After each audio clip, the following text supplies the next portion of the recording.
জরায়ুর অবস্থান অনুযায়ী ফাইব্রয়েডকে প্রধানত 4 ভাগে ভাগ করা যায়। 1.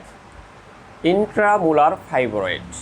এটি জরায়ুর পেশির ভেতরে তৈরি হয় এবং এই ধরনের ফাইব্রয়েড সবচেয়ে বেশি দেখা যায়। 2. Submucosal fibroid. এটি জরায়ুর অভ্যন্তরীণ আবরণের নিচে বৃদ্ধি পায়। এ ধরনের ফাইব্রয়েড অতিরিক্ত রক্তক্ষরণ ও গর্ভধারণে মারাত্মক সমস্যার কারণ হতে পারে। 3. সাবসেরোসাল ফাইব্রয়েড। এটি জরায়ুর বাইরের অংশে বৃদ্ধি পায় এবং আকারে বড় হলে আশেপাশের অঙ্গে চাপ সৃষ্টি করতে পারে। 4. প্যাডাঙ্কুলেটেড ফাইব্রয়েড। এটি ডাটার মতো অংশের মাধ্যমে জরায়ুর সঙ্গে যুক্ত থাকে। কখনো ডাটা মোচড় বা চাপ খেলে তীব্র ব্যথা হতে পারে। ফাইব্রয়েড হলে কী কী লক্ষণ দেখা দিতে পারে?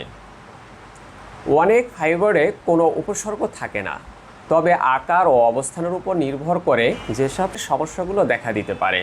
অতিরিক্ত বা দীর্ঘদিন মাসিক রক্তক্ষরণ, মাসিকের সময় তীব্র ব্যথা, মাসিকের মাঝখানে রক্তপাত, তলপেটের চাপ, ভারী ভাব বা ব্যথা, কোমর বা পিঠে ব্যথা, সহবাসের সময় ব্যথা, ঘন ঘন প্রস্রাবের বেগ বা প্রস্রাব সম্পূর্ণ